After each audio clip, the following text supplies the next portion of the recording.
Ipapakita ko sa inyo ang actual na ginawa ko sa isang napipintong panic attack. Okay? So actual. So kanina, kasi meron akong nakiusap sa akin, no, ka-talk time ko na 6 a.m. So medyo napaaga ako nag-exercise. So umalis na ako alas 5. Okay. So kaninang umaga, ibang video kasi yon kasi ngayon ginagawa ko tong video na to explain it to you. So ididikit ko dito. Actual yon. So makita niyo yung paligid ko, wala pang araw, no? Madilim-dilim pa at iba rin yung quality nung voice ko kasi ako'y nasa actual na paglalakad ko at pagtakbo.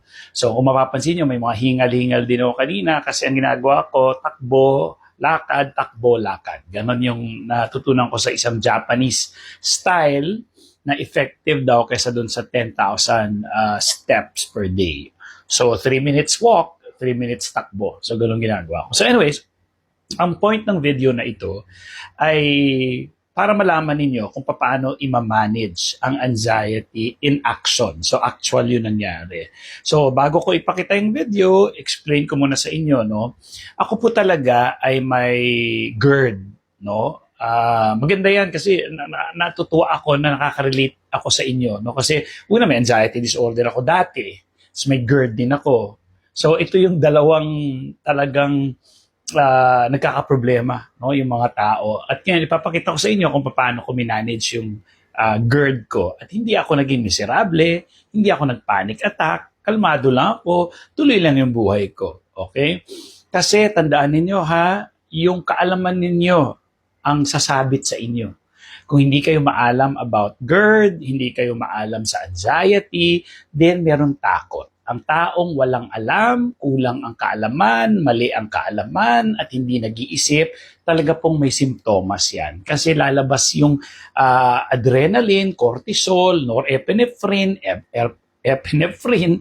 So ito yung mga stress hormones ng katawan natin. So ngayon, kung may kaalaman ka at nasa frontal cortex mo, ibig sabihin yung executive decisioning ng brain, kaya niya mag-isip, no? At prior to panic attack, meron ka ng kaalaman, then hindi nangyayari yung mga panic attack na yan. Kasi nga maalam ka na eh. Walang takot eh. Hindi ako dapat matakot dito. So therefore, hindi ka matataranta.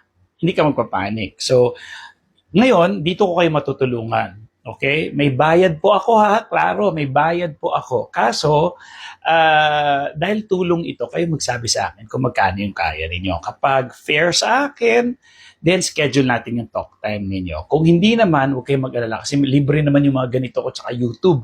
Ang dami na rin gumaling sa YouTube. Siyempre, iba pa rin yung one-on-one kasi talaga natatarget natin kung ano talaga yung problema ninyo. Hindi general. Gets? Mas napapabilis, napapaayos yung tao kapag targeted, no? Kung ano yung concern niya. Siyempre, iba-iba tayong tao. Hindi natin alam kung ano yung takbo ng utak ng bawat isa. Kaya mas maganda pa rin yung one-on-one. Okay?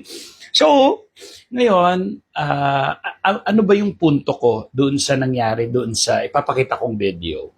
Dahil alam ko na yung GERD sa katawan ko, then hindi ako nagpanic. So yun lang yung mga kailangan ninyong kaalaman. Kagaya kanina, meron ako naka-talk time kaninang 6 a.m. No? Sabi niya, kasi nagsasali ako dun sa mga group chat ng mga anxiety, nung kanyang group na naglalak yung mga Joe, kung ano-ano na ngayon, yung mga pumasok na mga sakit na nabasa niya doon, ngayon nararamdaman niya na sa sarili niya na wala naman sa dati. Kaya yung sinasabi ko delikado yung mga group chat na yan, bawal yan, lalala ka dyan imbis na umayos ka. Maririnig mo lang dyan yung mga complaints ng mga tao. Yan, kailangan mo yung mga ganito, yung mga informative, yung mga information. Pero kung nandun ka sa group chat na lahat sila maririnig mo, ito yung nararamdaman ko, pati ikaw magkakaroon ka na rin kahit wala. Okay? So, hindi ko na patatagalin. Pwede nyo akong kontakin dito. Ayan, nakasulat na po sa screen, no, kung paano ako makokontak. Pero medyo pila na. So, kailangan medyo willing kayong pumila, maghintay. So, ganun lang. Ganun talaga paunahan talaga, no?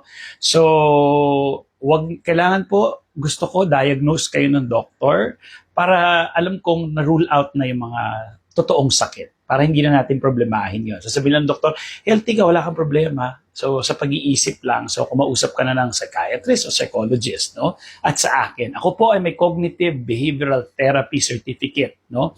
Ito ang gold standard ngayon sa anxiety at depression. Scientific po ito, evidence-based, ibig sabihin, proven siya, hindi haka-haka, no? Hindi upi-opinion, scientific po siya. Actually, mahal siya sa malaking ospital dito, no? Ang per session, no, nasa mga around 6,000. 6 sessions lang yun, ha? Per session yun. So isipin mo, kung 6 yun, 36,000 lumalabas yun, no?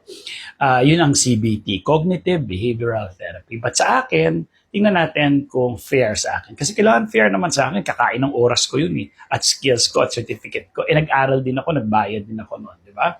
So with that, maraming salamat. Diagnose dapat ng doctors. Share the video. Bye! Hi, gusto ko lang i-share sa inyo, no, yung aking nararamdaman today. Sakit ng dibdib ko. Okay? Dito, ngayon, habang naglalakad ako. So, masakit yung dibdib ko. Kung dati, nagpapanik na ako niyan. Ngayon, kilala ko to yung pain na to.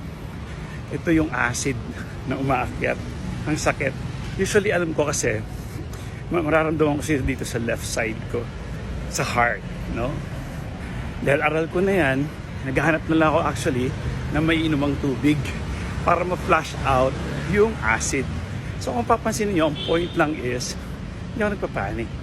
Tuloy pa rin ako sa exercise ko, maghanap lang ako ng iinuman, kaso bukas na ba to? Pasok lang ako dito sa coffee bean, titingnan natin. Kaso close pa. Okay, so close pa. So ganun lang, kung hindi, tatapusin ko to, titiisin ko yung nararamdaman ko, mamaya wala. Tapos, re-report ako sa inyo kung ano nangyari. Or gagawa ulit ako ng video, papakita ko sa inyo na buhay pa rin ako. Okay? Sige, thank you.